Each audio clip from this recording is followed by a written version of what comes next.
And I have to come clean. I'm not the great guy that you think I am. The only reason I am where I am today, the only reason I've gained an ounce of emotional maturity and I'm a decent husband today was because I was a terrible husband in the past and I cheated on Emily years ago in our marriage. I'm not this innocent, thoughtful husband. I destroyed my marriage because I was a selfish coward.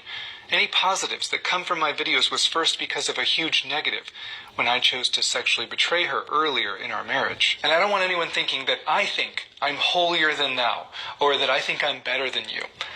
No, I'm the chief sinner in the room. But I also decided I'm going to be the chief repenter in the room. I'm going to be the chief apologizer, the chief over-communicator, the chief servant in my marriage. And I completely understand if you don't want to take any marriage advice from someone who has cheated in the past. But I want to make sure I never hide my failures.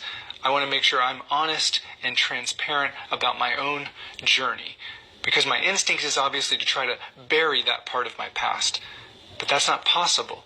And I will have to live with the consequences of my decisions for the rest of my life. But at the same time, you are not defined by your past. My sinful past doesn't define me, but it does remind me of what can happen and how badly you can hurt people when you don't understand what faithfulness and commitment truly look like in your marriage, and when you don't understand what any marriage needs to survive. Most of you haven't cheated, but your marriage could still be falling apart.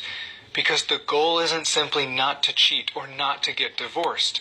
Only achieving those goals doesn't lead to mutual fulfillment or intimacy or emotional safety. No, those things require something from you, like consideration and humility and intentionality and vulnerability and respect and empathy and healthy conflict resolution. If you're both not intentionally working towards those, your relationship will always suffer. So don't give me any credit. I wouldn't be here without her.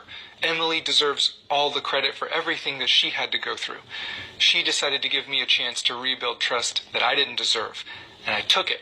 I repented before God and before her, and He put a passion in my heart to help others not make the same mistake that I did, not just with cheating, but with not protecting and prioritizing my marriage. And even though my betrayal was years ago, that work doesn't stop, because learning doesn't stop, empathy doesn't stop.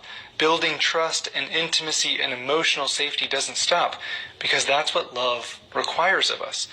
There are no justifications for cheating, and there is no excuse for not pursuing growth and maturity in your relationship with your spouse. Please don't wait as long as I did to figure that out.